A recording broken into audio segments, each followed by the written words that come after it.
Well, I think probably Instagram is the most popular, especially for artists, because like you said, it's a very visual career.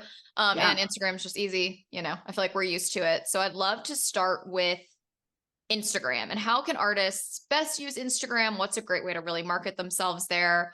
And let's kind of start by picking your brain with that platform. Yeah, I'm glad we're starting with this because it is our baby. Like my team loves Instagram. We really are like true millennials and we just live on Instagram.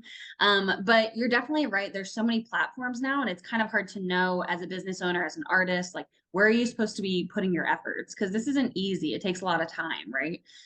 So we do want to focus on the platforms that make the most sense, and Instagram is definitely our top recommendation. There's huge audiences, huge engagement levels, but Instagram has changed a lot, right? Like, I'm sure you've been on Instagram for a hot minute now. I certainly have been. Yeah. Have you been on for a while? Yeah. Yeah, you've been doing the thing. Okay. So Instagram's changed a lot, right? We no longer have a chronological algorithm. We have an algorithm that's kind of choosing for you to show your audience what they think they're going to like, you know? So it's really important to play by Instagram's rules, if you will.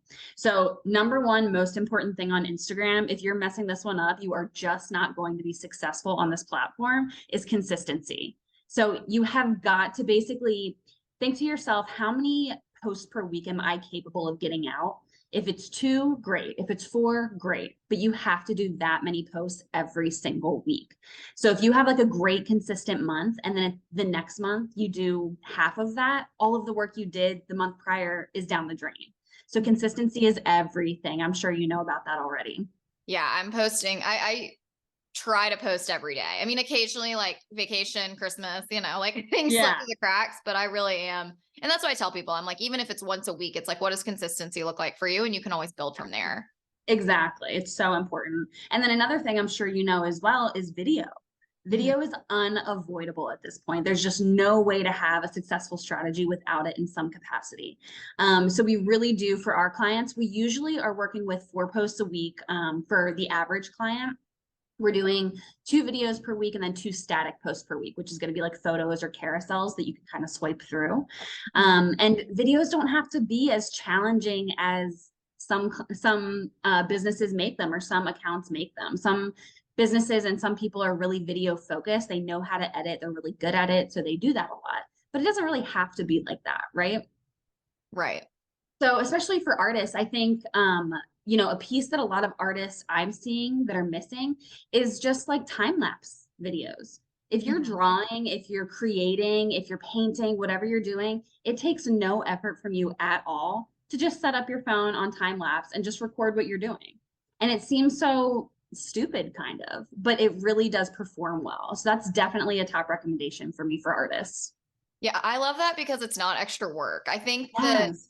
the biggest thing, and I've talked to some people who, totally do video all the time. Talk to people that are totally anti-video, and Yes. I think it's the ease. And for me, it was like I did a lot of videos at a point, and I think I exhausted myself because I overthought it. And then when I Yes. started just doing like easy stuff and just showing up in a way that felt authentic, that wasn't 5 hours to make a 20-second clip, like it's like once you Yes. just get in an easy rhythm, you're like, oh, this isn't as hard as it needs to be. Exactly. And the other thing with video is repurposing. And I think that's a piece Mhm. that when clients start to work with us, they realize that they've been missing that chunk.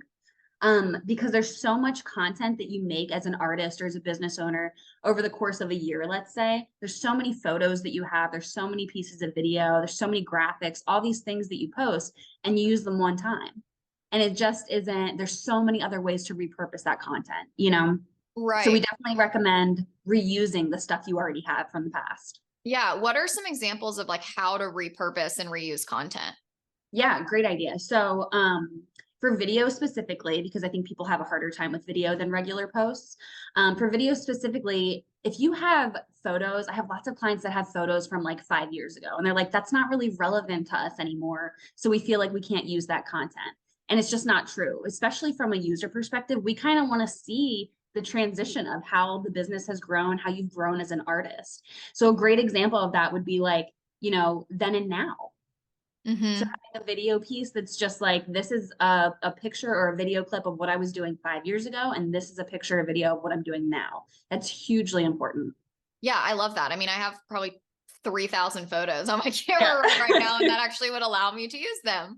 And again, Exactly. it's not super hard.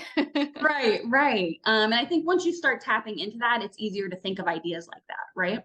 Totally. Well, kind of on the flip side, what are the mistakes you're seeing being made on Instagram, and what are people kind of missing? Yeah, mistakes, definitely the consistency thing I was just talking about.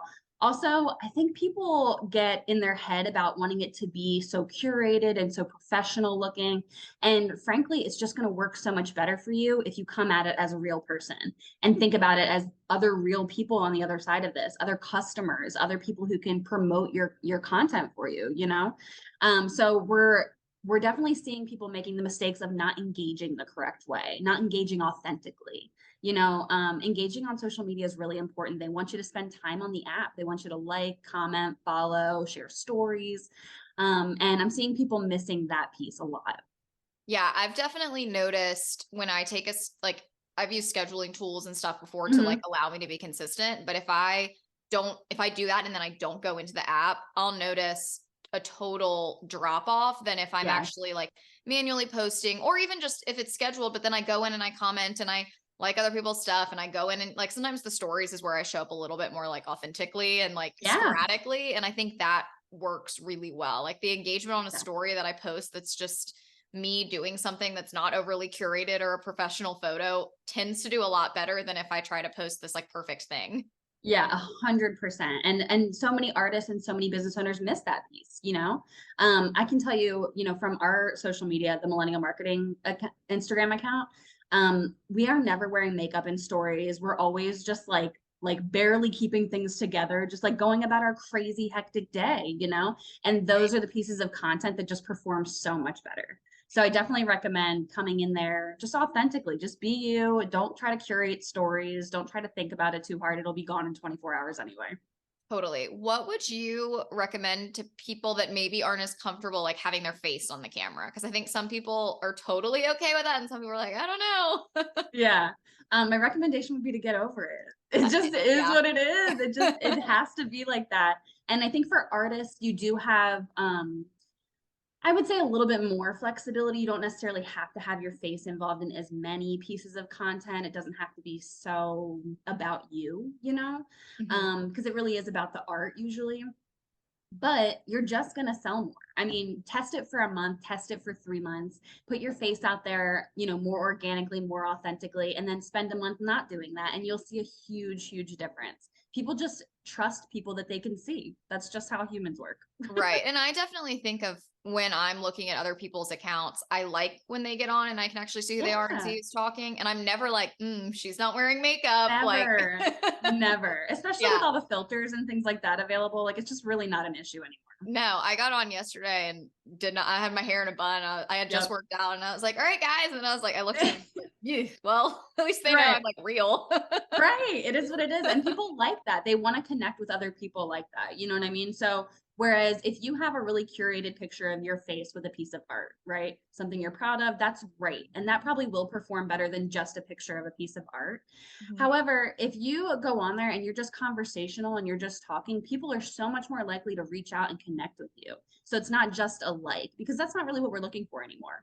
Likes are kind of outdated currency on Instagram now. So we're looking for a deeper connection on social media for sure. Well, right. And if you ultimately want a sale out of it, or a commission, or a partnership, or something, it's not really about the like. It's about, can we get people to actually message you or interact or join your email list or go to your website or take that next step. And I think a lot of that time that comes from actually like connecting with people versus just them, oh, follow her, she has a nice pretty feed. It's like, no, I Right. actually like can relate to her, therefore I want to support her and buy from her or him. Exactly. Exactly. But yeah, I totally agree. And I think that from my business's perspective, obviously I can talk about lots of different industries and lots of different clients we've had over the years, but just from my business specifically, we go on there so authentically as often as we can because that's really what works for us and for a lot of businesses. But it just gives people this open door almost where they feel like they can just reach out and ask me a question. They feel like they can, even if we've never spoken before, I don't even follow them, they feel like it's approachable, right? Right. Yeah, And I that's what we're looking completely agree.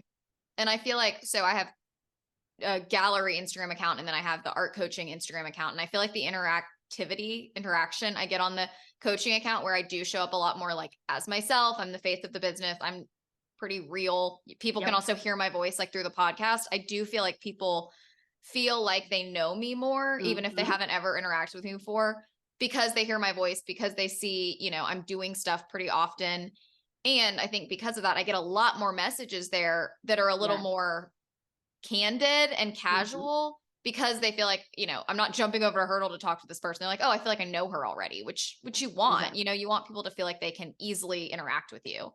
Exactly. Yeah, I totally agree. And that's definitely something that most businesses who come to me for help are missing, that part, you know? Definitely.